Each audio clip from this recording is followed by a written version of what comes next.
So now we're live. I want to welcome everybody this week to Cruel Justice, powered by Witness Innocence, hosted by Herman Lindsey. For those that don't know me, my name is Herman Lindsey. I'm Florida's 23rd Death Row Exoneree, and I'm the Secretary of the Board for Witness the Innocent, one of the Board of Directors for Florida Alternatives Against the Death Penalty, FADP. I'm also a Rep Justice Surrogate and Ambassador and on the executive committee for Represent Justice.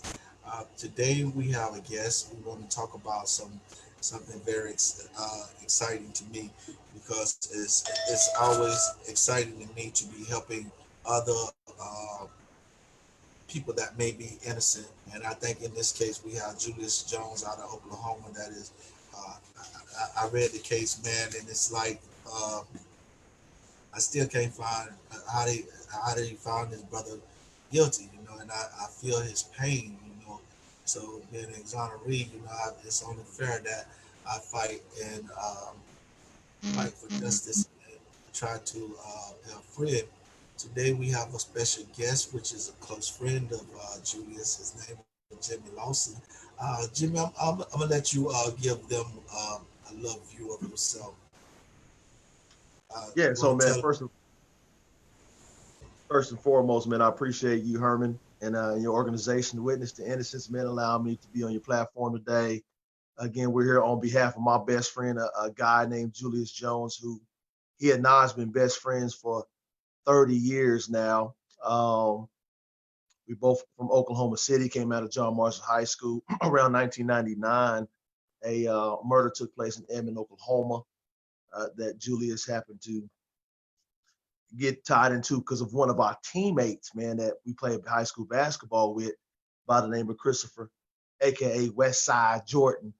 And it was a very a fast, chaotic situation, with the media and the culture for Oklahoma City and Edmond at the time, which was predominantly, white at that time. So it was a unique environment for us in Oklahoma, specifically us as African American males. And so, long story short, we go to court in 2002 with very, very limited and or no evidence at all. Can't put him at the scene. No fingerprints, no nothing, man. So we're sitting in trial. I'm sitting in the back of the court. And mindful, no, we're young, man. So this is 21 years ago. And for that age, you're sitting in the back of the courtroom and you're watching this system talk about all this negative stuff about your friend. And then on top of that, Herman, you got a guy who was supposed to be representing on our behalf, which was our public defender. And that gentleman pretty much didn't do anything. We were blessed and fortunate to have Viola Davis, you know, drop in our laps literally, man, as a blessing in 2018 and shoot a full-blown documentary, which is called The Last Defense, which aired on ABC. So I'm part of that. It was a very blessing moment for me and the family and Julius because we fought, man. We fought for 15, 16 years trying to find a way to get this real story told. So when Viola Davis and her group stepped up and said, "Hey, we believe Julius is innocent, so we want to expose this to the national audience, right? Not just Oklahoma." And that did wonders, man. Because as you know, being an exoneree, the feeling of being by yourself and having no hope and no voice, and that's where Julius was, before the show aired. Man, I'm never going to get a chance to have my story told. Because we're in Oklahoma, which is a total different ball game when it comes to criminal justice, and we'll talk about that. And then B, you're sitting there for 15 years, all three appeals being denied, and now you're at that limit as a man and a person saying, "Man, I think this is it for me. I don't think I'm going to have that voice and that hope of opportunity to have a story told." So that's what the show did for us, man. It took Julius to a whole different level as a man, as a person. He's got great hope now. His attitude and personality is amazing. He's got a whole world of people like yourself, Herman, that's looking at the facts of the case is like, wait a minute, right? We gotta get this guy an opportunity to have his story told. So that's kind of the history of the case, man. It's been a long journey, and we're at the point now where we filed a clemency petition seeking commutation relief from the state of Oklahoma via the Pardon and Parole Board. So we filed that in October of 2019, and just the way we didn't want to happen is they're slowing this process down. So we haven't even crossed over to the first phase yet, unfortunately. The thing about it is this is so common, and racism is a heavy thing. Oh, we have Fernando joining us now. Can you hear us, Fernando?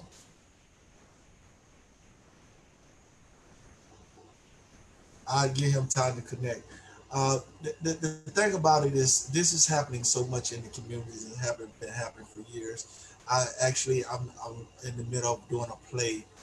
We had an episode about it last week where um, we it's about a guy named Doc Williams, and in the play I played Doc Williams, and Doc Williams was arrested for harassing a white lady.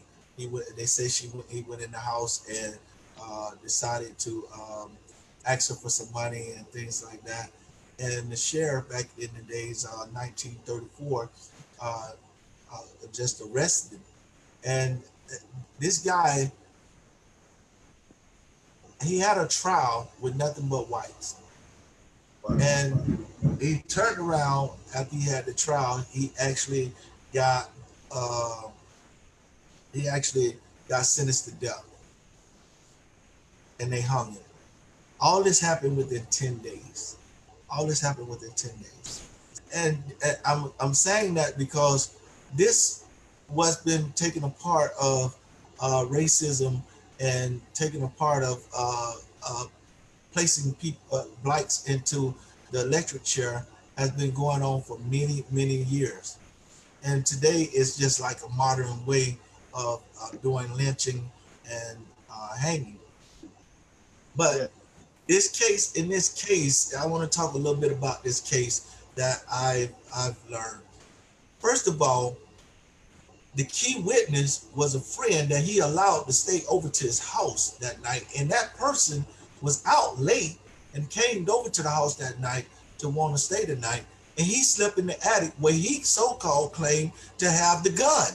I mean, what jury, what was the jury thinking to say that Julius played any part of this when here it is, the co-defendant has MOs of doing illegal stuff, criminal activity already. He comes over to a friend house late at night. I mean, that would have drawn suspicious to me right there. Why is he coming so late at the house at night and wanting to all of a sudden stay down? Why didn't he stay his ass home? And then here it is, he become a star witness in the case, and all of a sudden, hey, I know where the gun at. The gun is in the attic at Julius Jones' house, and the police just take and eat all that up and sentence this man to die. I mean, what's crazy about that, man, is that me and Julius comes from the same cloth. What that means is same family structure, two-parent home. So we were very similar in our beliefs and foundations. So Westside, on the other hand, man, was always into some other stuff. So in high school, Julius never hung around Westside. So when we came back from college for my freshman year, they started hanging around a little bit. That was kind of odd to me, right? Because it just didn't match. So when all that took place, what was so cold about it is that Westside was sitting in the back of the police car right in front of Julius's house, where I'm watching this. I'm standing outside watching this.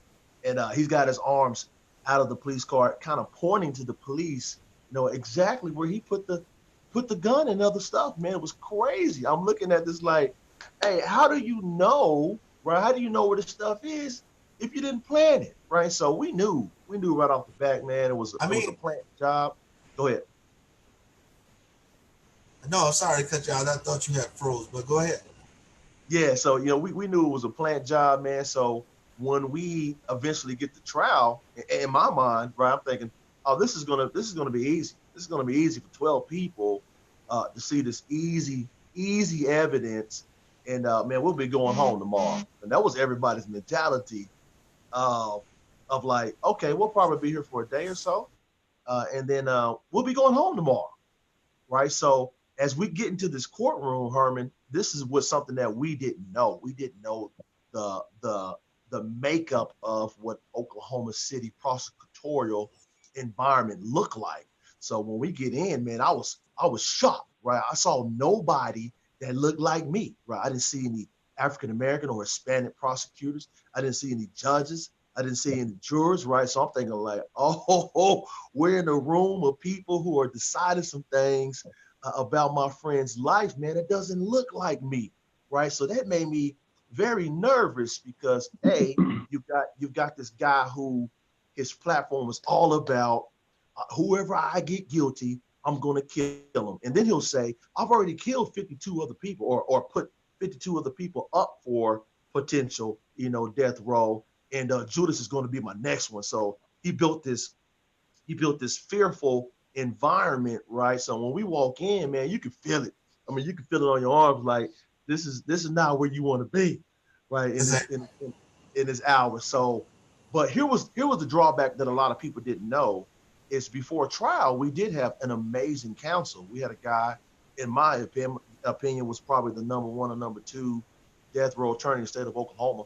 About a month and a half before trial starts, he dies. He has a heart attack and he passes away. Right, that changed the whole ball game for me and the family.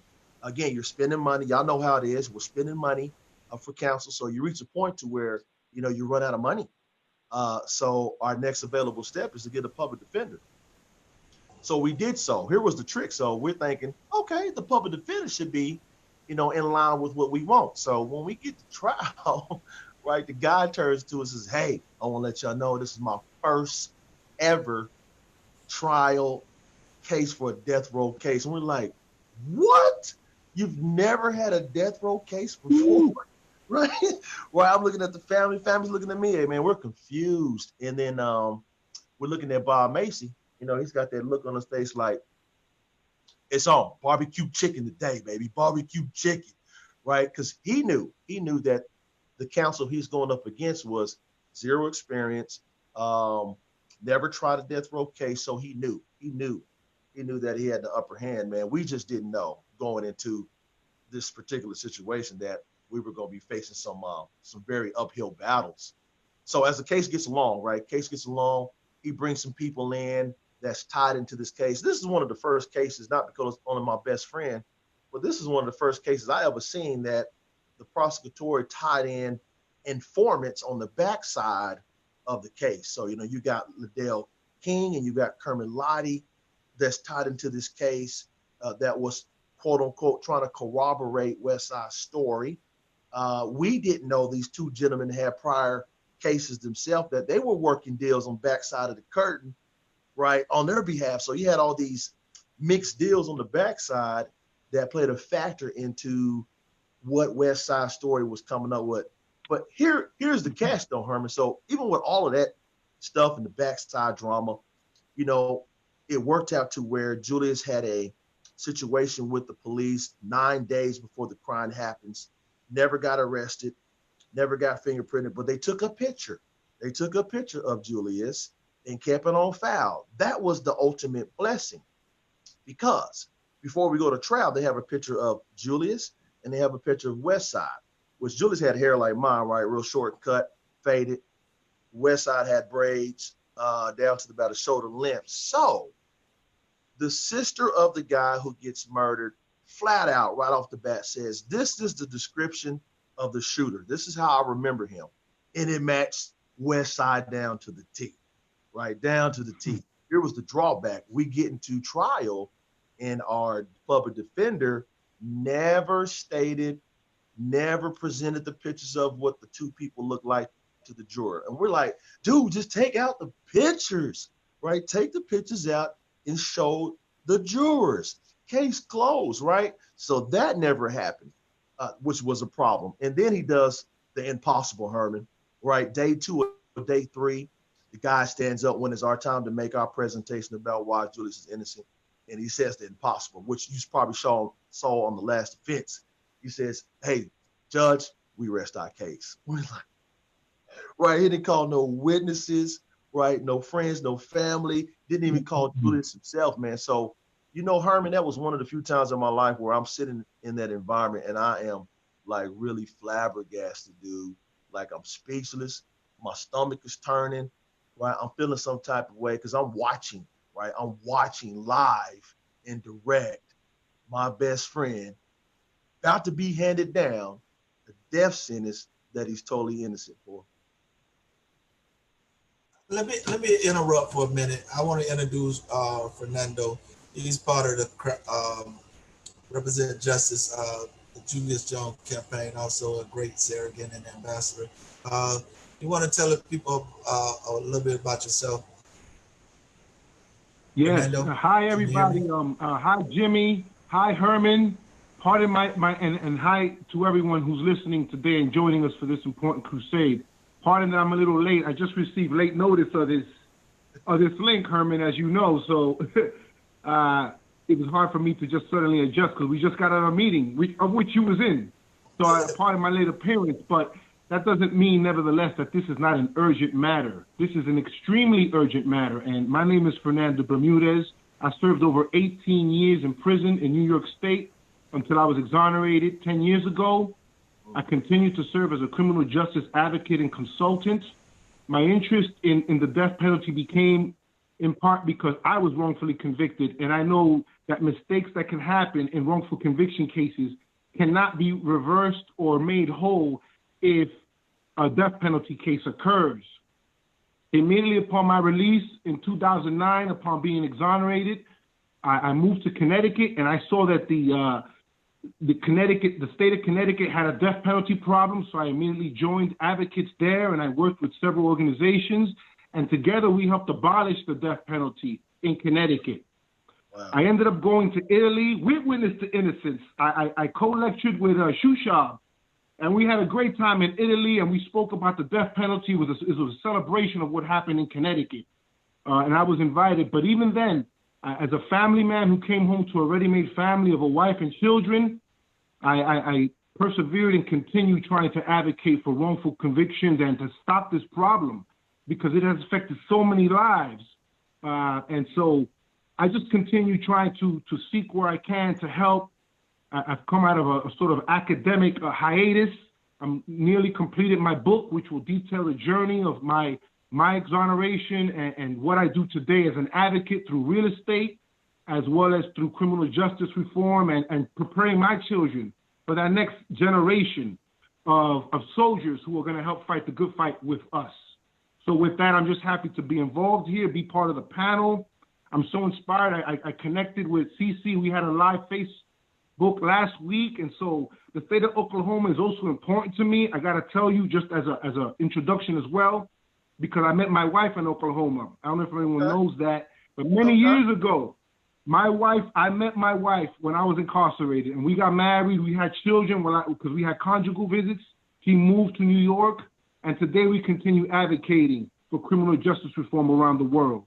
So with that, I just thank you for having me, and thank you for the great spirit that's involved here. Thank you.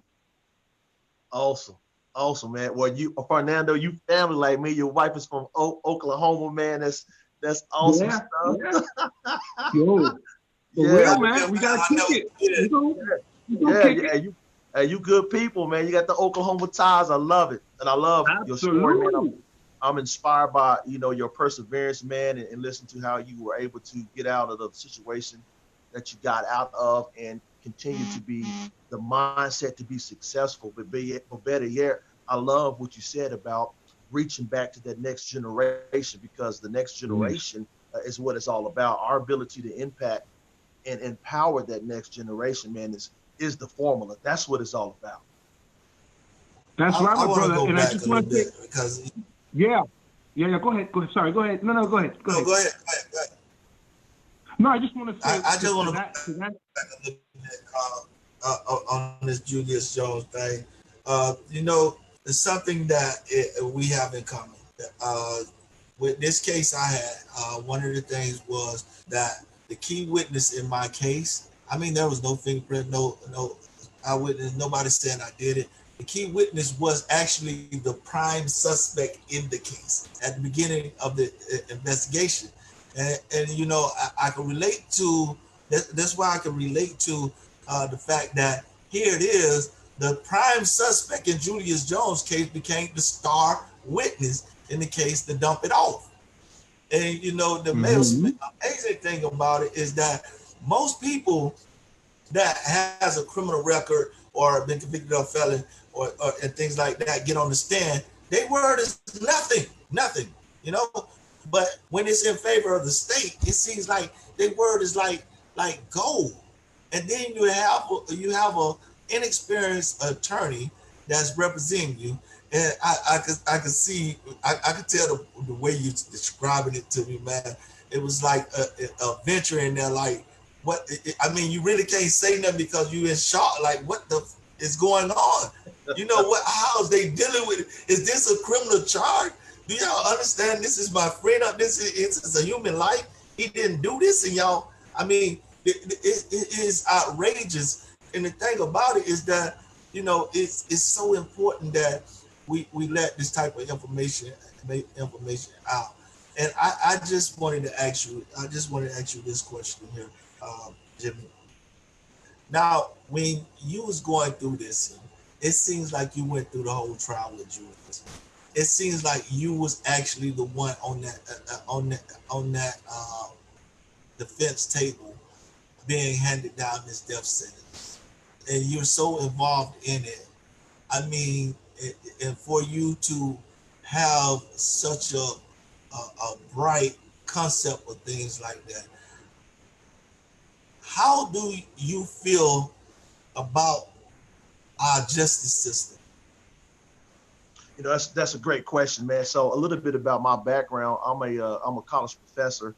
I teach finance, accounting, and economics, and a little bit of some of the business law classes. So I'm like the one that is really keen about taking my experiences and helping expose, reality. Because a lot of people here in Oklahoma are very blind to the fact of what our system really looks like and how it really functions. Reality, Herman, is what I learned is that, as a minority, whether you're Hispanic, Black, or a female, Hispanic or Black, the system is systematically geared against you, right? You have a 4 times higher chance of being incarcerated in the state of Oklahoma. Unfortunately, the state of Oklahoma has the number one incarceration rate. We also have the number one incarceration rate for women. Let me tell you how deep this rabbit hole goes. So in Oklahoma City, I say we as African Americans, we're only 14% of the population, but we're 37% of the population in the county jail, right? And look at the numbers. Like, how could we be almost double than what we are in actual population? That's insane, right? That tells you and I that they are making a conscious effort, right, to use this system to put you and I, behind bars.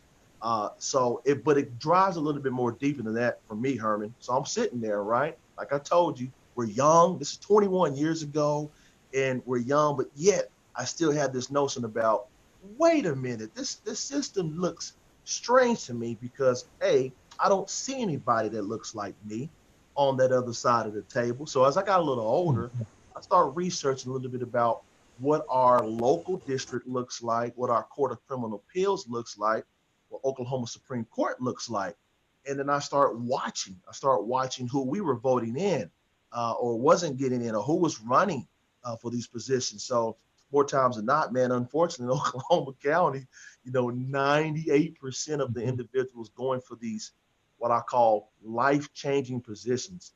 And Herman Fernando knows exactly what that means. You got people making a decision about your life that is life-changing, right? So you got people in these higher up positions, man, that don't look like you, right? So I'm watching this process of majority African Americans and Hispanics coming through these courtrooms and having somebody that is Caucasian, or a white female making a decision about their life that they have no relatability.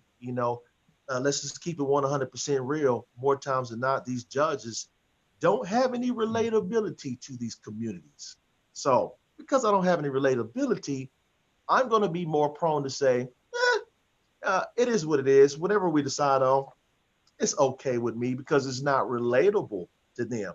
here's the catch. So if we can figure out how to get people like yourselves that are went through the process, or African Americans or Hispanics or a minority that is willing to jump that fence and get into those judge and prosecutorial roles, now you got somebody sitting in front of you that understands and relates to your community, and you're going to be more prone to hear all the facts of the case. So that's the catch. You got these judges that they can care less. I was watching the judge on Julius, like, man, this dude would rather be out fishing right now than versus just listening to what we're saying. I mean, he had that look on his face like, I'm totally disconnected and I really don't care. Right? I'm blown away, Herman. Like, man, this is crazy. I'm watching the guy, right, that can decide whether he's going to put my friend to death or not, and he looks totally unplugged. So, that dynamic, you talk about that system, Herman, it's bad. And it's just not in Oklahoma. It's all across America, right? I can imagine what it's like in some of these bigger states like New York and California and Florida. Because we're a small P compared to some of the bigger states. So I can only imagine, what people are going through with so much more quantity in some of these bigger cities, man.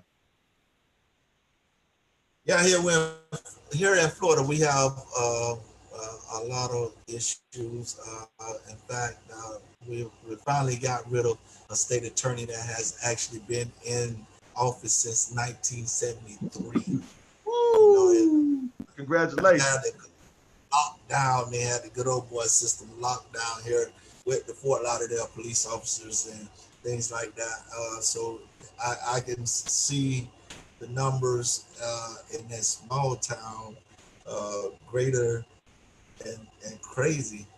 So this next question, I'm gonna go to Fernando. Fernando, you've been working with the Represent Justice campaign and things like that up in Oklahoma, dealing with Oklahoma.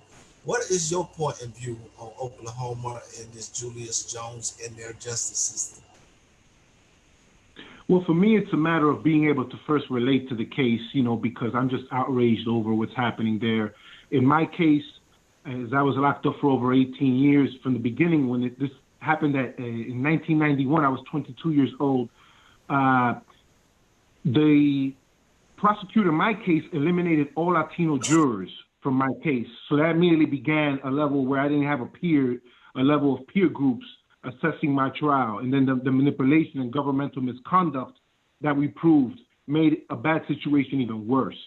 Bad identification procedures, and as you pointed out, a star witness that lied, like in Julius's case. That happened in my case. That was incentivized testimony in which the star witness purposely lied on me and set me up because the authorities put him in that position and vulnerability. He was 16 years old at that point. And so my focus on this case comes of being informed about it through Represent Justice. I wasn't aware of it until I had not seen the last offense until it was brought to my attention. There's so many cases that have been happening. And so I just look at it as an issue of being able to relate to the outrage and injustice from being excluded in a fair trial selection process, jury selection process, to the governmental misconduct that occurred, and a zealous prosecutor like Bob Macy, who definitely didn't care about justice. So it's one of outrage in which I start, my interest in this case and commitment. And you know something, I'm glad that it's three of us here, right? Because what I'm going to say is it may sound strange, and I don't want nobody to feel disrespected, but when we talk about racism, and we throw the blacks up a lot, but look at the Latinos also. You understand? When we dealing with a lot of these cases, we're not just seeing a lot of blacks being railroaded. We always also seeing Latinos and our Latin community people railroaded also. So I just wanted to point that out, is that we're when we say racism against us, we're not forgetting our Latinos that's on the side that's going through the same things, and our other races is going through the same thing, you know. But we're throwing up a lot of history of what happened with blacks, but we also need to throw up that little bit of history that we have that happens also in the Latino community, because back in the days when the Latinos first came over and was starting to expand and stuff, in the communities, they had a rough time also. You know, the police game it on gang related things and stuff like that for what they was doing to them. But at the same time, when they was doing the jurors, you know, half of them didn't have a black or Latino on the jury also. And what's amazing about it is that society don't take responsibility of things. And maybe you can relate to what I'm trying to say. Society is kind of really messed up, because here it is, we have a lot of uh, people in society that actually think that they are white. So, you know, they don't pay attention to the news and what goes on around them. So, and until it happens to them and their family, they feel like they what we use it in the hood, bougie. You know, they too bougie to actually vote and be saying that, well, we doing what's right. No, they want to do what and allow themselves to be misled in the jury selection. They want to allow themselves to be lack of knowledge of what's actually going on in the communities, because they don't know how it really is down here in the lower communities, where all the Latinos at, the blacks at, you know, we have Asians down here in the lower. The bottom line is that we're going to continue to have wrongful convictions until society join us in this fight and understand that they are not exempt from being wrongfully convicted. They are not wrong. I mean, it can happen to anyone, and nobody can really get involved until it actually hit them in the head. Now, Jimmy, I mean, if Julius wasn't your friend and you went through this thing, you wouldn't even know anything, and probably wouldn't even know anything about this system. No, you're right, exactly right. You know, that's why this case is so important. It provided an Oklahoma City case right in our backyard that happened to be my best friend. But Oklahoma City has never had a case like this before. So it caused the whole community and the whole city to say, wait a minute, this is a guy right here from John Marshall, which is a prominent school here, that had a 3.9 GPA like myself. Then went to OU on an academic scholarship. Good family, doing all the right stuff. Here we go. He fits that mold of, wait a minute, not him. He's a normal guy.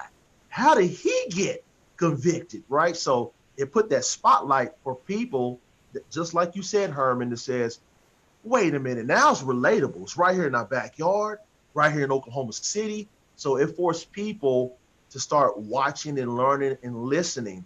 And what this case has really done for us, man, is really opened the eyes and some doors to some people that, you know, were blinded to the fact of what this system was doing. So the question will always be, hey, Jimmy, if Julius got done like this, just like you said about one of our associates in high school became a star witness going against him, if it happened like that for him, what about everybody else? What about the Hispanics, who has a huge population here in Oklahoma City? They're almost at 20% of our population. They're higher than blacks. So they're having the same issue, right? They're being targeted. It is what it is. That's what happens. But I think this case, man, was so pivotal because it allowed us to have these conversations and bring exposure, you know, to what's going on in our communities. And I was yes. Okay, go ahead. I'd like to add to that because you both covered some important topics. I mean, starting with the issue of the race relations, that's important because, you know, we need to understand that the scourge of wrongful convictions and all the violations that occur related to that and how it affects our communities, because when a person gets locked up, the community goes with them as well. You know, there's a dysfunction that's created within those communities and family structures, dynamics, and so forth. But when you think about the importance of race relations, it's important that we recognize this as a human rights issue and public safety issue in that note. And for that, I want to be that Latino voice, you know, and I encourage the greater dialogue of our groups, because certain groups don't want to be involved. They want to be shy about this. This is why I made a video in Spanish, because yo hablo español. I speak Spanish to the Latino community about Julius Jones, because they need to understand and we need to get their signatures signed. There's a level of sometimes being timid and not wanting to be involved, but you got to be involved because this issue affects all of us. So that's why I stress that there's no barrier for justice when it comes to race relations. We need to all enact together, because we can go back in time with the Zoot Suit riots when people were attacked in Los Angeles and so forth over the kind of clothes that they wore and the riots that happened from there. We can go to Watts and what happened there. You know, and so all of this has happened to us. Even in 1992 in Washington Heights, where I'm from Washington Heights, a predominantly Dominican territory, neighborhood. And when Kiko Garcia was murdered by NYPD in 1992, you know, the public began rioting and looting and doing everything that Los Angeles had did, you know, on that level. So we realize that there's a level of injustice, but there's also a real need for unity. And that's where I want to come in and use my language, whatever I can, to help this. So I just wanted to add that. Thank you, gentlemen. Yeah, appreciate it. You know, the thing about it, if you think about all of this that we're going through, and you think about our system was designed to seek justice. But if you look at all of this that we're going through and all of these problems that we're having in this society, a lot of dealing with the justice system is led by the people that we have elected. Bingo. It is led, the problem is led by the people that we are electing.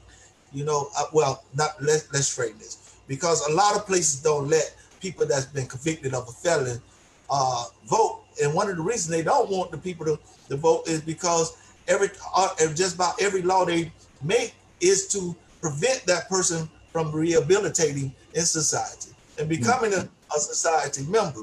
So they don't allow, a lot of states don't allow convicted felons to vote, and if they do, they take them through hoops and hopes to get their rights back to vote. But if you look at it, the whole bottom line of our justice system revolves back down to the people we elected.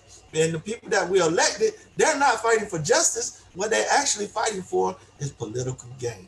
They want to be recognized, be special. So some of them seem like they, you know, I feel free to speak what I want to speak.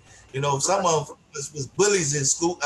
Bullied in school, and they get in position of power and want to feel like they got power, and they take it back out of some things, or they just want to be a part of something and impress the wrong person, because they're not trying to impress the community. They're trying to impress the people that they're associated with, they're working with.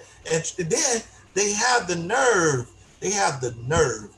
after they got all these wrongful convictions, to try to run for another office. Right. To try to put things up for another office. And then the thing about it is, most people in society is not paying attention to who they're really voting for, and they vote them in to make, for instance, a state attorney that has a bad record and misconduct. They are immune to prosecution, so they do what they want to do. They go to sleep.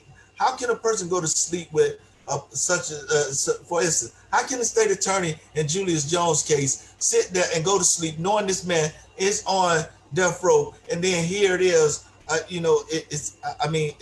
me, that is a person that has no conscience. He just wants his job. He's not caring about the life. And then you vote people in like that. How can a state attorney sit in Oklahoma right now and don't step up with all this media and all this attention and brought this attention and say, okay, hold on. You know what? Let me work with these organizations to see what we can do for Julius Jones. You know, the governor done, you know, he's doing what he can do, and other legislators are stepping aboard. But how many of them are really stepping aboard for what is right, and how many are stepping aboard to say we took part of this so they can get their next vote? What do you think about that, Jimmy? Well, you know, you read a great point, because at the end of the day, man, in my mindset, what I've learned is that you hit it on the head. These elected officials, they don't use these two components, which is called integrity and accountability. And when you are able to use integrity and accountability, you have the capacity to look at a situation and make a determined evaluation about the ins and the outs of a particular case. But more times than not, we are putting these people in positions that simply care about the position, is not the people. So one of my things I've been doing here locally, man, I got this push called Changing the Narrative.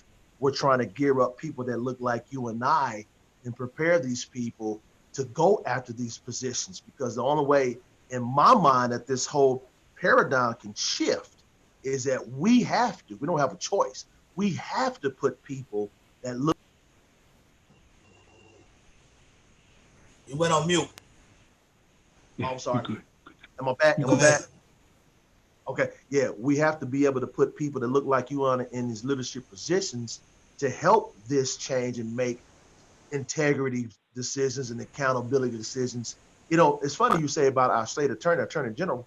Man, a guy stood up about a month ago on a press conference, presented this 5-minute speech that had total opposite false information against Julius. And I'm watching TV, like, I'm excited because I'm thinking maybe this guy's ready to step up to the plate, like you said, Herman. And hey, let's take an opportunity to look at the facts. So this dude did the exact opposite.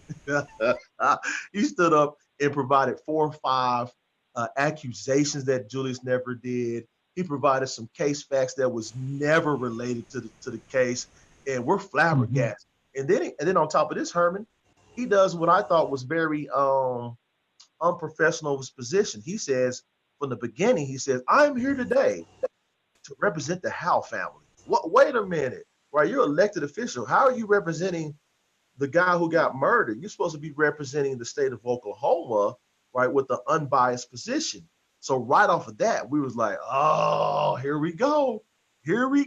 So that's some of the small stuff that, man, we've been running up against here in the state of Oklahoma when it comes to, you know, those elected officials trying to do the right thing, man. It's crazy. That's some outstanding work now. Fernando? Yes, I wanted to say, so I'm part of the Julius Jones team. We meet every Monday with the team and everybody. So we definitely evaluated. I think that was Mike Hunter, right? AG? Yes. Mike Hunter. So one thing that Mike Hunter, yeah, he should have definitely done a better job. I mean, come on, the justice, of course. But one thing he didn't do to our favor, to the campaign, is that he did not oppose the issue for the parole board and commutation hearing. He did not issue any resistance to that. So that's one of the things that we're doing as the campaign continues, to seek that commutation and get this man off of that situation he's in, and then continue fighting for justice. So I just wanted to point that out. Awesome. My next question now is that, okay, both of you guys are a part of this big fight, you know, and you've gave some descriptions of things. Do any one of you have your own organization or websites and things like that people could contact you and maybe talk, you know, get some of this great knowledge and work that you both are doing? Yeah, I've got a little organization I started here locally. So what I did was I went back to our alma mater and started this program called the John Marshall Impact Team. And what that involves is about 10 to 12 professionals. I kind of was selective about who I wanted to bring in on this team because my idea was to help change the perspective of this next generation. I am too, right? I've got Hispanics, I've got some Indians, I got some Blacks. So when the school of kids sees people that look like you and I that are professionals, and I tie in Julius' story because Julius was on the same path as me, right? So, and we tell that story of, look, it only takes, you know, one person that you may be hanging around to alter your path in life. And it has nothing to do with you, right? It has just something to do with this systematic problem we have. So the name of the program is called John Marshall Impact Team. I got a Facebook page. It's called John Marshall Impact Team. And so we go into John Marshall High School and John Marshall Middle School, and we help mentor the kids and expose them to the pathway to success. but I'm a type of guy, man. We keep it 100. So I bring in people like Fernando and other guys who've been through it. I've got 2 guys on my team right now that's just like you two, that has an amazing story, that's been through that process, been incarcerated. And we bring them in, man, and they are able to connect. Because the magic word for me, fellas, is relatability. When we can connect guys who have that relatability, it's life-changing, right? We always seeking that one person in the community. I had a phenomenal father in my life, but I never had that one guy in the community that I could tap into, right? So if I didn't want to talk to my pops about it, you know what I'm saying, I had to just figure it out. But what we try to do is fill that gap between maybe your parents or your household and the community. Provide some people that you can tap into, like, Herman, man, I'm dealing with this, or Fernando, man, what do you think about this? So, you know, that's what the vision that we have with this group. And you, Fernando?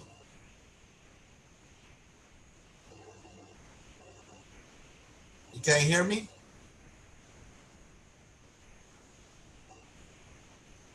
I know down our way, I'm having a bit of difficulty with the weather. I mean, it's storming down here, and I see Jimmy. Can you hear me? Okay, I can. Jimmy. Yeah, can you hear me? Yeah. Okay. I guess Fernando is having a little problem. I know we having a storm weather down here right now. I mean, it's like hurricane after hurricane, tropical storm coming in. Wow. Fernando, you on mute. You on mute. Mute. All right, let me know when I can mention something. I didn't want to interrupt, but suddenly it went off, so I apologize. We was waiting on you to come back. We was waiting to see what. Thank you, my gentleman. I just want to say that I do believe that God's blessing is upon your life, Mr. Lawson, as well as yourself, Herman. You know, and continue to be an ambassador for justice. You know, living through your experience that you've been through as well. For myself, I just want to say that you know, I love God, and I love what God has got me through. First and foremost, it's God's grace and glory that got me through it. And everything that I am today and striving to be as a family man is driven by God. You know, I went through a terrible depression in 2019, right? Terrible from PTSD. My thing was off the hook, not even medication, nothing.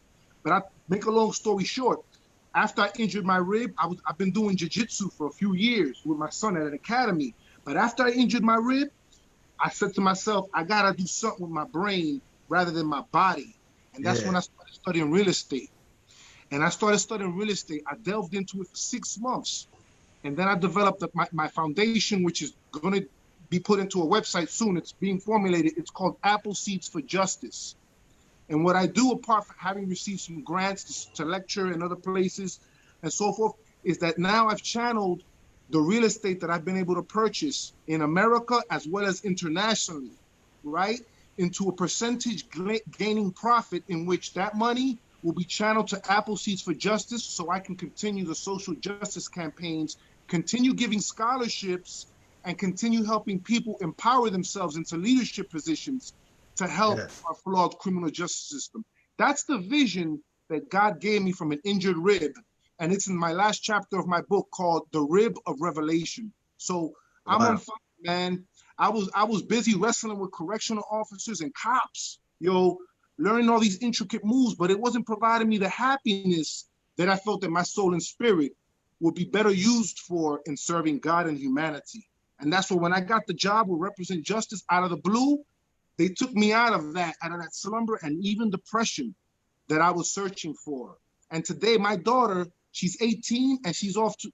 I just dropped her off to college about a week or two ago, and she's studying political science, man. 18 years I did in prison. She's 18 years old now, and she's off to help change our world. And that's what I want to do with the extra money, yo. We want to fund empowerment because money is an exchange for change. Yes. Buddy. I love it. Well, man, you got me pumped up, man, because my oldest daughter is 20 and she started off as a pre-med major, man. And I took her to court one day with me for Julius Jones's bandana proceedings, and it changed her life, and she was in there crying. She was like, Dad, I think I found my passion. I want to go into law. I was like, good, right? So what you're saying, man, you help exposing your kids to the next level, because that is the next generation of leaders. So, man, kudos to you, Fernando, man. You out here changing the world. I'm excited for you. You got me pumped up, and we come from the same vein. My dad was a bishop and a pastor. Man. You know, God is a huge component of who I am and what I believe in. And I think that, you know, we three, man, is not by accident that we connected together. And I think Absolutely. great possibility, man, to do some amazing things together. Yo, I feel great about this connection, and I thank Herman for bringing me on short notice. But hey, I'm here. You know, I'm about to close on this cabin tomorrow. So we got a cabin that's doing the same thing in Lake Lure. So Jimmy, you ever come to NC? Yo, and you too, Herman, we're gonna do some partying. That's all I gotta say. Man, let's do it. The other thing I'm doing, yo, gentlemen, the other thing I'm doing, let me just say one last thing. The other thing I'm doing to help express social justice is I'm doing murals. I did one for Justice for Julius. I did the demand for justice for Julius. Oh, that mug is nice, man. Thank you. And I'm starting to do paintings and private commissions, and some of that money is also going to the causes. Because if I can make money anyway to help donate to the cause, why not, right? Yeah. You know? So my latest painting is this one right here. I don't know if you can see it. Look at that. Right there. You know, it tells a story about the injustice that happened, but it's also meant to empower through art. So when I sell stuff like this, some of that money goes back to the movement, man. And that's why I'm just so happy. Yo, I'm blessed, man. I'm blessed to be revived through you guys, because you guys continue. And that's what's up. Love it. And you know, the greatest thing I like about this is because it's the work that we do. And, you know, a lot of people, and I tell everybody when I speak, one of the things I want people to understand is that, you know, we might be the faces sometimes in these events, where in these forums and things like that, but the major players are the ones that actually come in and attend. Those are the major players, because now we have people showing interest in the same thing, and that means our network is growing. And that people have to understand that even though we go out and we speak and we making this movement, that little bit of contribution that they do to show interest in what the cause is a big help to us, you know, because, you know, so I like to thank all the people that show interest in these issues. I want to thank y'all and tell y'all that y'all have grown. I mean, for instance, look at the Julius Jones campaign. I mean, Fernando, Jimmy, all us on that committee, you know, here it is. We started a petition with very little numbers. And then all of a sudden it jumps to the millions. And that's because people started taking into interest in it. And, you know, it's like when people take interest and they spread the word, it's education. It's just like you took your daughter to the courtroom. It changed their life. And when people go to talk about it and talking about the great scene, when I just that make other people get involved. So I want everybody who tune in for this, because this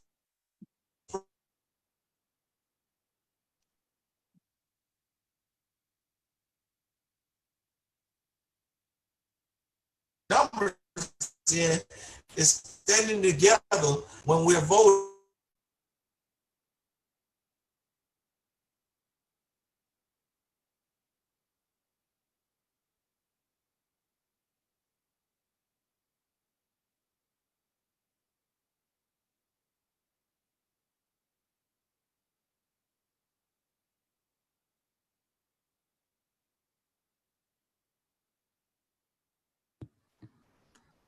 Looks like we're having some technical difficulties, but Fernando or Jimmy, is there anything else you want to say in closing? We're almost at 4 o'clock. So any last thoughts you wanted to get out there? Yeah, I wanted to express to the viewers that we've got a Facebook Live meeting tomorrow at 6 p.m. Central Time. listen to Greg, who also was in the same similar situation as Fernando and Herman. So she's going to tell an amazing story tomorrow. So if you have time, you all tune in to that and see what she has to say. She's got a powerful testimony. So we're trying to do this every Friday, man, to bring people in that's in the same network, because the word says that as we combine together, we've got the power. That's where the power comes from, when we can lock arms, on one accord. So tomorrow, again, Nancy will be on at 6 p.m. Central Time on our Julius Jones Coalition page. So if you got time, tune in. Absolutely. I definitely encourage everyone. Yes. Go ahead. Yeah, I just want to encourage everyone to tune in tomorrow. It's important that we get the latest updates on what's happening, and it's just great connecting here and being in touch, and let's continue fighting this good fight. And we have some good news out of Tennessee. The execution, we do have a pending execution in Tennessee of Purvis Payne, December 6th. But now the DA in that office has agreed, or the courts have ordered, for the DNA to be tested to help save that innocent man's life as well. So we're working across the board, man, save all these lives of people who shouldn't be there. Usually we leave at 4 o'clock, which is 2 minutes, right? But I want to, if you can, Fernando, can you give us a little bit more about that case? Well, in terms of the Purvis Payne cases coming out of Tennessee, the man has been on death row for over 20 years for sure, and he was facing execution December 6th. And actually, he still is, but the courts have intervened and ordered a DNA test. So this is an innocent man who had a cognitive impairment, and the police took advantage of him in Tennessee, and fighting to save his life along with New York's Innocence Project, who's involved in all the attorneys from Tennessee. So I just been added on and helping to consult on the case. But I'm more involved with Julius, Yeah, I've been hearing a lot and witnessed Innocent involved in that case. I wish I could call Jenny in to talk about a little bit of their involvement in that case. But apparently Jenny is kind of off the records today. But I have to bring this to a close because it's like an hour thing. I want to make sure that y'all email the link for tomorrow so I can make sure I join that and take time out to make sure I join that. But I want to say a special shout out to our executive director at Witness to Innocent, Kirk Bloodworth, who is also a death row exoneree. I want to Kwame, who is the chairman of the board, who is also a death row exoneree, and our treasurer, Dick and Elizabeth, our chair. I want to say thank you for my staff, because my staff behind me, I got the most amazing staff. I mean, we deal with things on short notice, everything. And Fernando, I'm sorry to bring you in at this notice, but we sent the emails out a couple of days ago and CC wasn't available, so they hooked us up with Jimmy. So it was a short time, but we definitely got to get back together and do another show together. We definitely got to come back on here. And Allison, I know you're listening in the background. If we need to set something up with these two guys back, because I like when I could talk and we could talk real. It's nothing undercover. We're not biting our tongue. We're able to say what we want to say, and I think that is the best education to give people the understanding, is saying it straight up. And I just want to add, if anyone want to get in contact with any of us at Witness Innocent, you can go to witnessinnocent.org and understand, as Fernando was talking about funding, funding for these organizations are very needed. I know it's COVID-19 and things like that, but for us to continue doing our jobs, our forms is still bills to pay on the internet. And I paid my internet bill, but it's like, for some reason, it's raining down there, and as you see it, it throw me out twice. So I don't know what's wrong with Comcast and Infinity, and that's a business account, and it's still so. But is there anything that either one of y'all want to say before I end this session? Yeah, again, man, I highly appreciate you, Herman, and Fernando, man, for allowing me to to plug into you guys with Witness to Innocence, man. I think you guys are doing a phenomenal job. You got a great team, Herman, man, and I speak nothing but success and impact on you and your program, man. It's a privilege and an honor for y'all to have me on here, man, and let's change some lives together. Absolutely. I second that think emotion. You know, as Drake says, sometimes we laugh, sometimes we cry, you know, but it's all about doing what we do, you know, despite how we feel and carrying that good torch forward for justice. You know, I'm on fire, man. That's how I feel. At this point in my life, I feel, man, I'm in my 50s, but I feel like I'm in my 20s still. You know, and that's the type of energy I feel, man. Yeah. And I'm just ready, man. I'm ready to connect with all of y'all, yourself, Jimmy, and Herman as well. You know, I'm excited. Big shout outs to Kirk Bloodsworth, Lord of the Rings, for my ring that he gave me, my exoneree ring, and all he continues to do. You know, you guys are a great organization. I thank you for having me. And I'm just ready for the next interview with y'all and see what we can do and update the people and keep fighting the good fight. At Fernando Bermudez Free on Instagram, Facebook, exoneree professional public speaker. And I'm here for the people, man. I'm here to work. Here to work. Let's do it. Yeah. For me on Facebook, I'm Jimmy Lawson on Facebook and on Instagram at Jimmy Law 25. So hit me up, man, or on our Julius page as well. So we out here. Get at me. Yeah, man. I just want to say, listen, we got to get back together, bro, because it's like I like this energy. This energy is just like everybody. I really don't want to end it, but I have to end it. You know, my staff got things to do.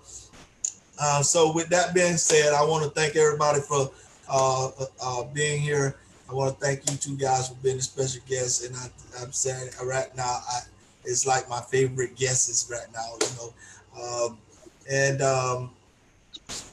I want to thank everybody for watching Cruel Justice Powered by Witness to Innocent.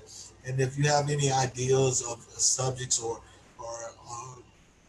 issues you wanted to bring out, please feel free to talk to contact Witness Innocent at witnessinnocent.home. And for all us that's in this fight and those that's newly to the fight, I want to just say justice for Julius, and let's bring Julius home. Thank you all for tuning in. Man, appreciate you.